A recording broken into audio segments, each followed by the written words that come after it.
Alright, this is Alpha Strike 2, written by Seagle. You could take that to the bank. I'm gonna take you to the bank, Senator Trent. To the blood bank. This comes from September 1997.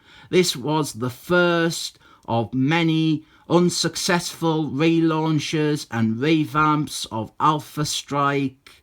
I have got limited knowledge of all the different versions, and I only got this issue because the cover has got the Master of the Universe on it, who is my second favourite Alpha Strike character after Northman. Before I start criticising this, let's instead bask in the fold-out recap page that I really love. If I was working in comics, when I'm doing my world famous best run on Captain America ever, every issue would have one of these. They are useful, they are well done, they only serve a good purpose. People who hate them, like Tom Beaver, who got rid of them first chance he got, if you didn't like them, didn't read them. Didn't bother folding it out. Just pretend it's not there. Just pretend it's a cereal advert instead. The first art break, this whole comic is art break really. The first art break was that Northman isn't on the team. He's not in the book. We have got 5 odd Alpha Strike characters and then 3 new ones created just for this series. They didn't really ever appear again. This is an elfy mix though. I won't fault it for having new characters. The classic ones, the ones that people like, they outnumber them. But Northman, he should be there. He is the best one. We have got Gladiator, the team leader. We have got Miss Maple. We have got Warwick Davis. Always good to see him in a comic. This one is Box. Where did they get their crazy names from? Except he's not Box anymore and he's not actually in this issue. Then we have got Bigfoot. Under our new characters here, this one is R.E.M's debut album, and these two are brothers. This one, he is called Jared Corbo, which is the sort of name only a fictional character ever has. And this one is called Adrian Corbo, more believable name. And in the first issue, they fought against some baddies, and can I just stay on this fold-out recap page? It's my favourite part of the comic. It's brilliant. So we start off and we are introduced to our team here. They are suiting up. We're introduced to their characters in the writing by way of caption boxes. We do actually have the Kurt Busey problem here, at least at the start, where we have got loads of caption boxes, but then also dialogue and conversation in between them. And both of those things are broken up by each other. It doesn't really flow that well. It really only happens here though. There's hardly any more caption boxes after this. And we are straight in with the action, because Master of the Universe, he is attacking their base. I really like this character, Master of the Universe. I think he is a really fun and interesting villain. He's not the most original villain ever.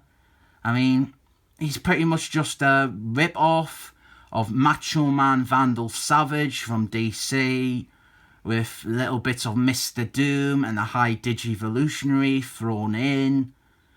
But all 3 of them are great villains, so a composite is obviously great as well. One problem here though is that the Master of the Universe, he doesn't seem to have any motivation. He is attacking their base, but has no goal. We will be coming back to that, but for now, we have a fun fight with him.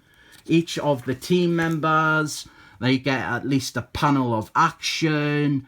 And Master of the Universe, he isn't getting his arse kicked. And there's not really any part that has the new characters like Overshadow or Overpower or Be Overwritten. Like here we have got R.E.M's debut album. She has got her little sequence. Her power is that if she touches you, she can control you, which is a sexy power that definitely could lead to some great comics. She tries to use her power on the Master of the Universe, but it has no effect because his will is too strong. Then Jared Corbo, he shows up late and he takes the Master of the Universe by surprise, so he teleports away. And then we have got some team stuff here. Honestly, these new characters, they don't seem that bad. They all have different personalities and powers. I'm surprised that they never appeared again after this series. Gladiator and Miss Maple, they search their base to make sure that the Master of the Universe isn't still around. We've got a lot of stuff about their strained relationship and their marriage here. And there's a subplot that I didn't really follow about an orphanage that is probably creepy and evil. Then we have got a bit with Warwick Davis and Miss Maple and their will they won't they relationship. I do respect that this writer, he seems aware that the original Alpha Strike characters are the ones that he should be focusing on. They're the ones that are going to get people buying or reading this book. So that's good. We still have bits with the new guys like this bit here. But once I started actually reading it, Jared Corbo, he started to strike us as possibly being a suspiciously similar substitute for Northman. Then we have got a subplot here with Sunman. That's a character I was not expecting to show up. He has got a new costume and he's having some tests done on him by Alpha Strike's doctors, and he is dying of the radiation poisoning. Does anything come of this plot line? So the next day, the team are training and the Master of the Universe has infiltrated their base again. So they split up and they all bump into the Master of the Universe in different places at the same time. Do you get where this is going yet?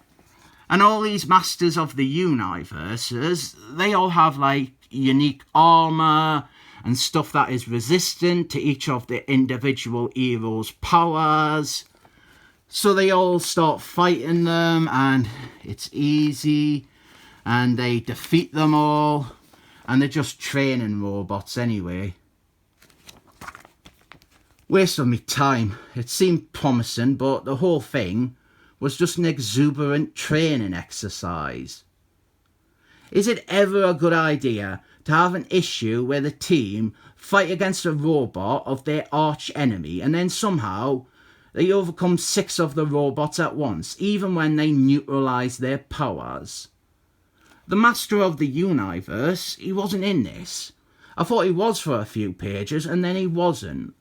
And they put him on the cover.